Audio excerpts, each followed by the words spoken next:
Okay, it's 7 o'clock, and so welcome everybody to the July 1st, 2025 meeting of the Orland Park Plan Commission. Will everybody stand for the Pledge of Allegiance? I pledge allegiance to the flag of the United States of America and to the republic for which it stands, one nation, under God, indivisible, with liberty and justice for all. Thank you.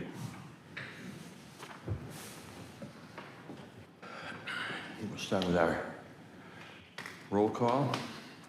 Commissioner Paul? Here. Commissioner Zatar is absent.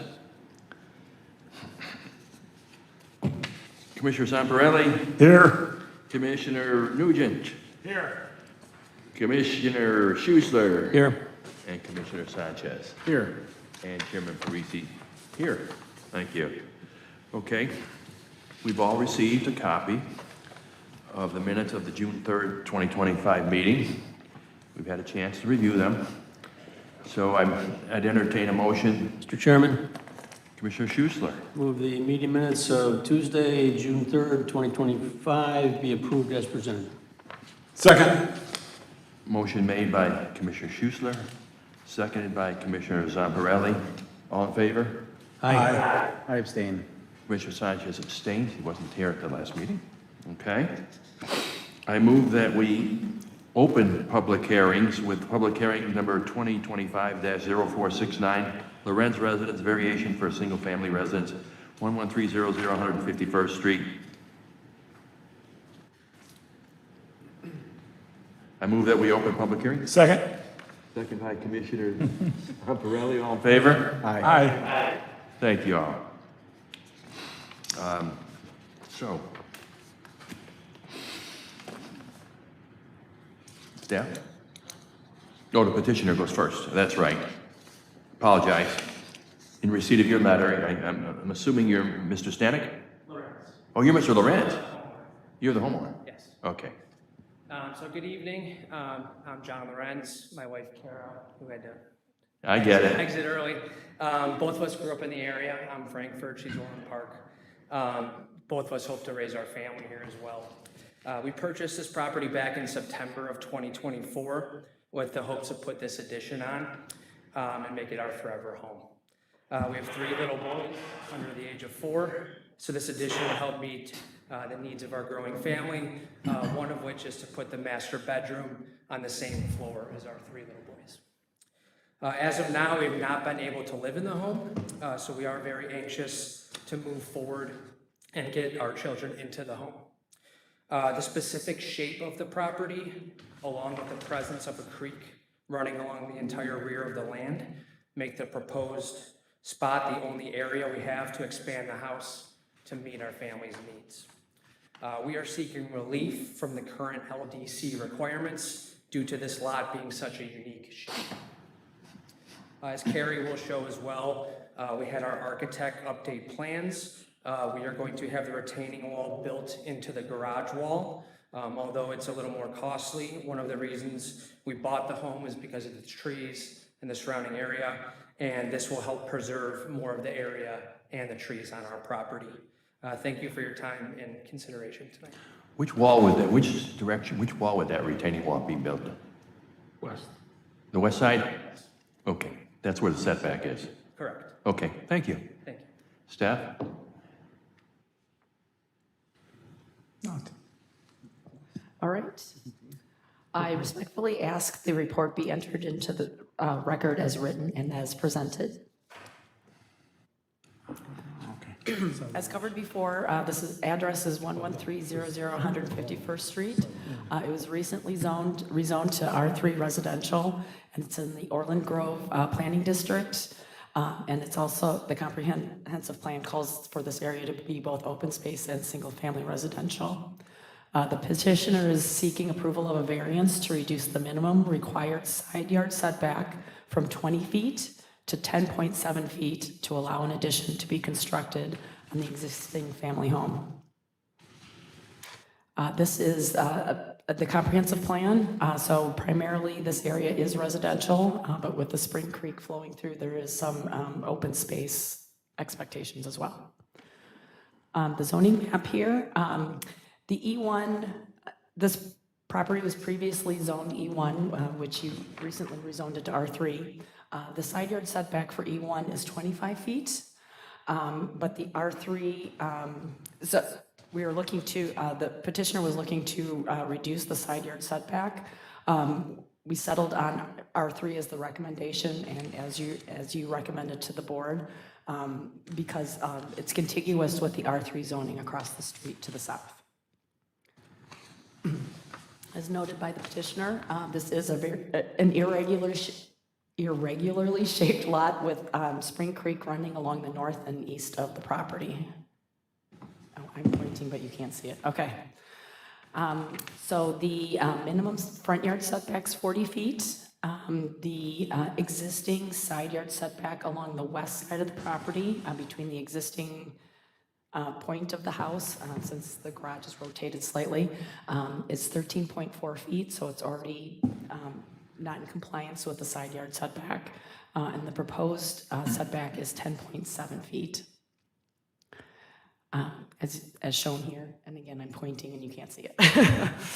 So the proposed site plan is adding on towards 151st Street and a little bit towards the west property boundary, so parallel to those two property boundaries. So I want to add a few things on this slide. So please note there were two grading and drainage plans with the same plan dates. However, one had the retaining wall that was mentioned earlier. But the second one had the retaining wall like built into the building design, which is the one that is being pursued and requested. Also, the south wall of the proposed addition meets the 40-foot front yard setback for the district. It does encroach on an existing pipeline easement. It's 50 feet, but there's a letter of no objection. Did I get that right? Okay, a letter of no objection submitted by the easement owner, so they have no objection to the encroachment by 10 feet, as their pipeline is closer to the public right-of-way. Finally, there is a 50-foot building setback from the high water mark of Spring Creek, and also includes the floodplain area, so it does not make placing the addition to the east of the existing home feasible, because actually the 50-foot building does clip kind of the northeast corner of the house and also some of the deck. So these are the variance standards that were considered and also part of the packet and submitted by the petitioner. I did hear from the resident to the west, and he asked that I read this into the record. So for the Lawrence case 2025-0469, my name is Jim Stanek, and my wife and I are owners of and residents of property at PIN 27-07-401-011-000 for almost 50 years. Our property is adjacent to petitioner Loren's residence. I strongly object to the petitioner's request for minimum side yard setback variance of 20 feet to 10.7 feet to construct an oversized garage addition. If oversized, a garage addition of 1,150 square feet was reduced to a reasonable size from proposed approximately 35 feet depth to 25.7, which would be the same as the existing garage depth, a variance would probably not be needed. Because of various elevation differences in this section of land, excavating is required to a depth of up to 12 feet plus added depth of foundation, while excavating coming as close as 7 feet proximity to adjacent dense woods on my property. This close excavation next to woods could potentially damage root systems of oak, hickory, and other variety of tree. Thank you for your time, patience, and consideration. And then on the back side is a drawing where he took a copy of the site plan that was posted with the packet, and then show yellow to keep and orange to consider not approving. So that's from the neighbor. So regarding case number 2025-0469, also known as 11300 151st Street, Lorenz Residence variance, staff recommends to accept and make findings of fact as discussed at this Plan Commission meeting and within the staff report dated June 27th, 2025. And staff recommends that the Plan Commission approve a variance from section 6-204 E2A of the Land Development Code to reduce the minimum required side yard setback from 20 feet to 10.7 feet. If you have any questions? No, thank you. I have one question. Just, what is the thought process? Why is the setback increased to 20 feet when you have a side load garage? Okay, so the side load garage, the spirit intent of that dimension when it was originally added to the Land Development Code was to enable side load garages where the garage doors were like facing the nearest property line to enable access by cars to get in and out of the garage. So kind of like accommodate a turning radius. So you. That's what I thought. Yes, yes. But, sure, It didn't specify if it was facing inward. Yes. Still facing, like, Yes. front facing is considered, like, the garage doors are actually facing the street. So Sure. they're still facing a side, just more of the inward side. So it didn't specify between which side the garage doors were on. Mr. Lorenz, could you step up to the podium, please? You may be asking questions, so we'll swear you in. Do you solemnly swear or affirm that any testimony you present tonight will be the truth and nothing but the truth? If so, please say, I do. I do. Thank you. And for the record, it's all being recorded, your name and address. Okay. Your name and address. John Lorenz, 11300 West 151st Street, Orland Park, Illinois, All right. 62467. On this new garage, where would the cars enter the garage from? Where the existing garage is now, it's going to be going towards 151st Street, but we'll still be using the same driveway, it's just expanding it a little bit. So the car will be entering the garage from the north to south. It's not going to be entering the garage near this setback. Correct. So there's not a 20-foot necessity for a car to make a turn to get into that side. There wouldn't be for a car. I just wanted to clarify. That's all. Thank you so much. You could, you might have questions. Well, go ahead. If we need you, we'll call you. I'll go to my commissioners first. Okay? Commissioner Paul. Yeah, we hear you fine. We hear you fine.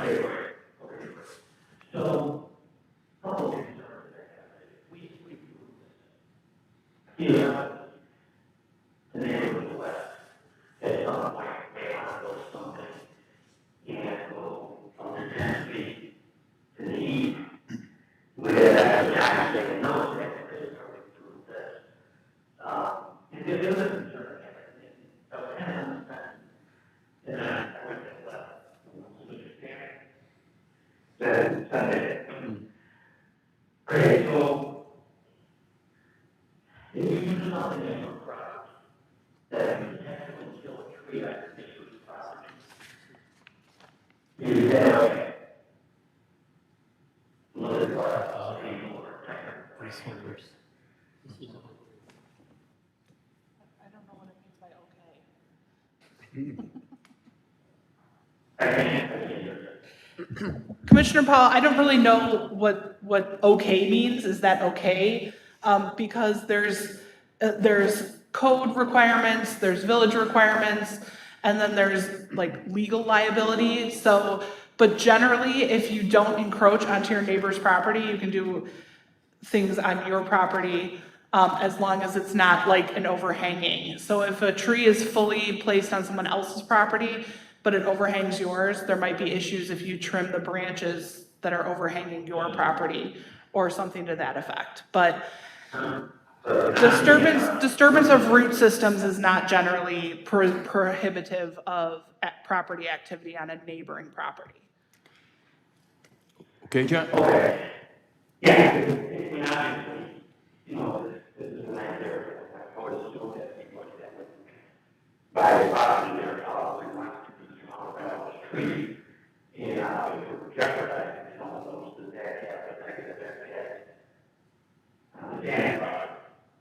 Okay. Can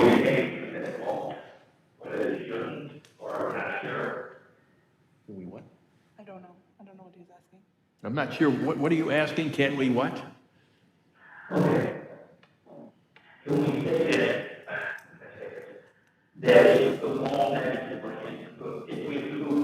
Yes?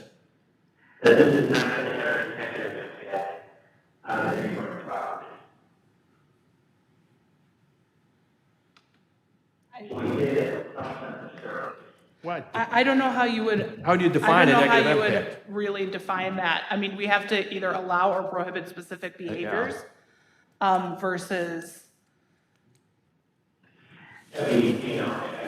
I mean, maybe that the landscape plan will be approved by the village, we could do something like that, but. Yeah. Or forester.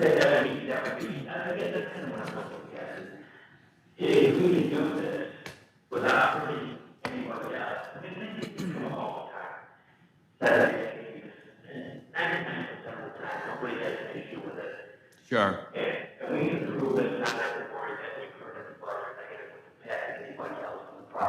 Yeah. Yeah.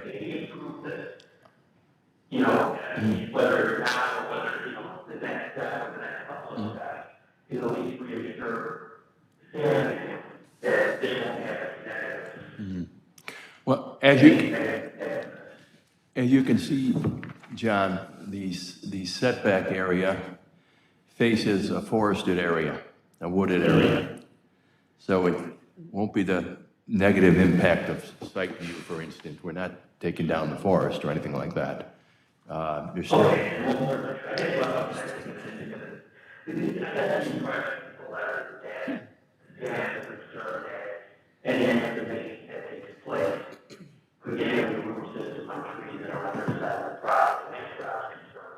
Sure, sure.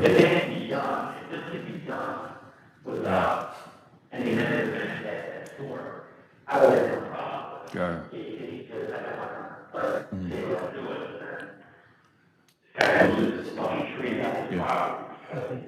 Sure, sure. Well, it's already the setback is already 13.4 as is.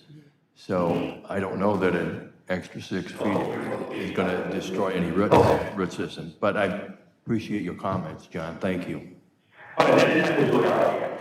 Okay. I see we have a young lady in the back. Are you from the public? Did you have some, did you? Trustee. It's the trustee, That's trustee. Oh, I'm sorry. Excuse my ignorance. Dina Lawrence. Okay, let's go with Commissioner Schuessler. I don't really see a problem here. We've got an irregularly shaped parcel that makes any addition a difficult issue. I went out and looked at it this morning. It's going to involve significant excavation into a hill to put the garage in, but the garage is, the place they're proposing it is really the only place it can go on the lot, even though it's over an acre-sized lot. So I don't see a problem. The neighbor that sent the letter to the west, you can't even see his house from the Lorenz's property. There's a heavily forested area that, Correct. If you look at the picture there to the left of the Right. Lorenz's property, it's so heavily forested that you can't see the Stanig's house. So I don't think they're going to be adversely affected, and even if a tree or two might be damaged by the excavation, it wouldn't substantially affect their property because they have hundreds of trees literally on their property. So I don't have any problem with it. I think it's a reasonable request. Thank you. Commissioner Schuessler? I just answered. Commissioner Nugent. I'm looking at you, and I meant to say Commissioner Nugent. So some things to clarify Carrie, some things to clarify for the record, just so people are clear. Actually, the surrounding properties to the west, Stanix, and to the north remain E1 zoning, correct? Yes, Only the Lawrences became R3, correct? correct.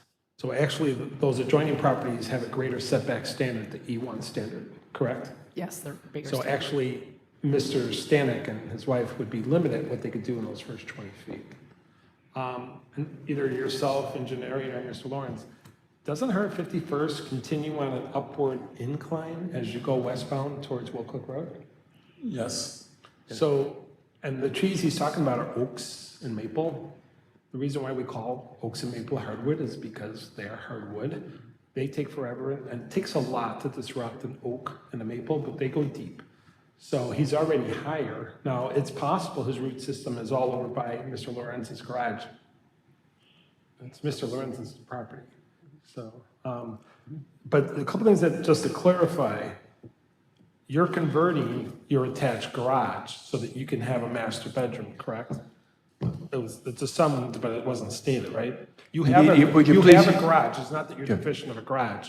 You want to convert it to living space, correct? Correct, yeah. The existing garage will be made into storage Oh, storage, okay. office, and then we're adding another garage with our master bedroom above it. Okay, and Mr.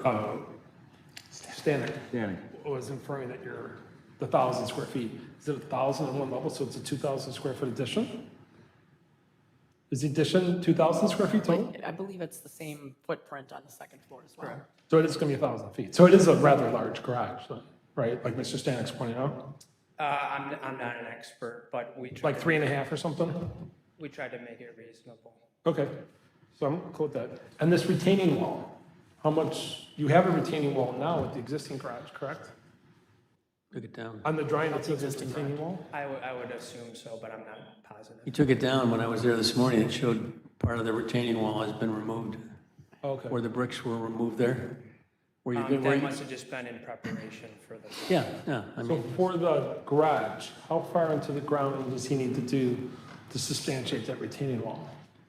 I'm going to leave that up to an engineer expert. I mean, you still have to have like the frost footing, so if you're digging into the hill, then you'll meet more than that, like 42 minimum depth. We have a high standard for garages, especially it's gonna have a second floor, but it's gonna be what, maybe a 6-foot footing? I would think that stating 12 feet would be Think it'll be 12?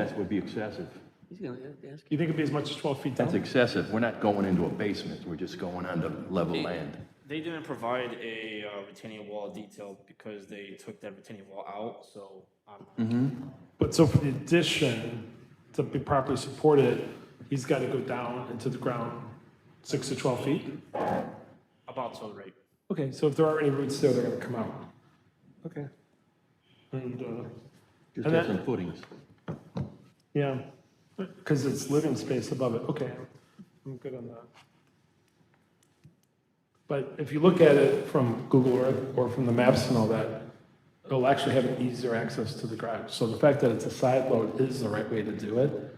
Anything else would be obtrusive. So in this case, I don't want to penalize that because it's a side load. That's all. Thank you. Commissioner Zamparelli? Thank you, Mr. Commissioner, Chairman. Real quick, do you know, Mr. Orland, how far you are from the trees? I mean, how far you're going to dig from the neighbor's trees? He says 10 feet, I think. You're going to be further than that, aren't you? Because you got a 10-foot setback. Well, the 10-foot setback, so whatever excavations needed to like put up the forms and that sort of thing, so maybe a few additional feet just to build it, but then it would be. But his trees aren't right on the property line, are they? It's pretty wooded. Are they right there? I'm curious, do you know or no? I'm not positive, to be honest. Okay, all right, I'm just more curious, because if you do disturb the drip line, yes, it does affect the tree, especially those oaks, they are a little sensitive, but, you know, I'll say this, I'm a big believer in big garages. I think the bigger the garage, the more stuff is inside instead of out, on the yard, so I definitely like it. I think you meet the variance standard on the absolutely unique circumstance, so I think, I like the idea. I just think that Mr. Stanek took the time to write a letter, and I think we should at least, consider it, and I definitely think we all have, but I say it looks like a good idea, so good luck to you. Appreciate it. Thank you, Commissioner Zamparelli. Oh, wait, one more question, I'm sorry. Mr. Chairman, one more question. Yes, The pipeline, who owns the pipeline? It's running along 101st. Lynn. It's called Lindy. Lindy? Lindy, yeah. What is it? What's in it? What's in it? Is It's it oil or? What's in the pipeline? I think it's natural gas. Yeah, gas pipe. Natural gas? I believe it's natural gas. Thank you. Thank you. Commissioner Sanchez. Thank you, Mr. Chairman. After all the questions that everybody asked, I don't have anything additional, and I don't have any concerns, so wish you best of luck. Thank you. And I too, I drove the property and took the liberty of encroaching in your driveway a little bit. But, you know, I don't, I think we've had a very thorough discussion and I don't have any objections and I don't see any problems. So at this point, I would entertain a motion. Mr. Chairman, could I make one more comment? Please. We've had a lot of discussion about side-loaded garages. Perhaps in the, in our ordinances, we should clarify that I think what all of us think about when we hear the word side-loaded garage, we think of a driveway going up the edge of the lot line and the car then making a 90-degree turn. So I don't really consider this to be a side-loaded garage when you come in from a driveway in the sort of the center of the lot and make your 90-degree turn. You know, we're concerned about the setback with the side-loaded garage so that there's enough room to make that 90-degree turn. In this case, This is a kind of unique property. yeah, it is. And so accordingly, I'm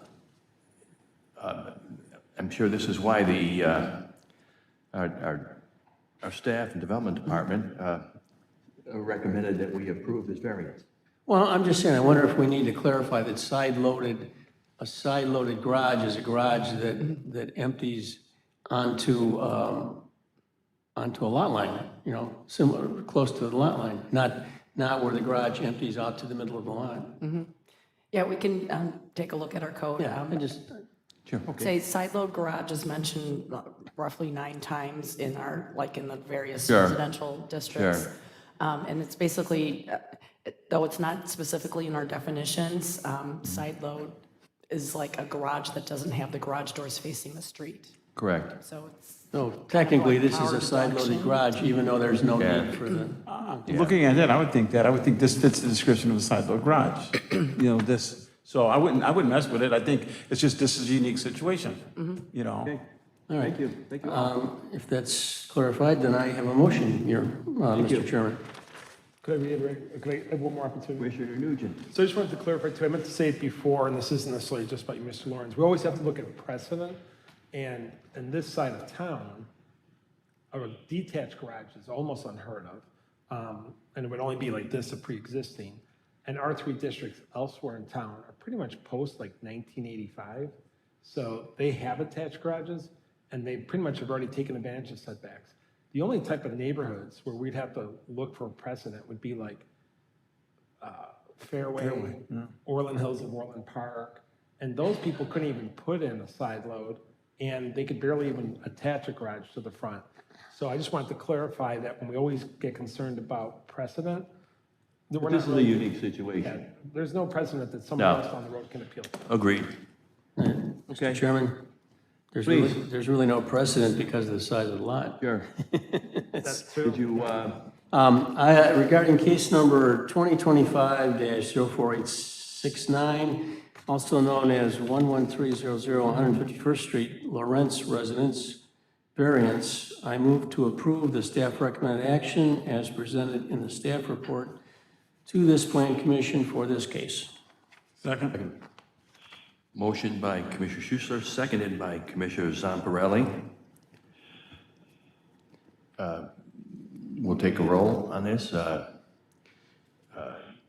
Commissioner Sanchez. Aye. Commissioner Paul. Aye. Commissioner Schussler. Aye. Commissioner Nugent. Aye. Commissioner Zamparelli. Aye. Chairman Parisi, aye. Well, congratulations, and thank you for taking the time to be here, too, and explaining things to us. We appreciate it. Thank you. Thank you all. All right, have a good one. Good luck, Mr. Lawrence. Thank you, guys.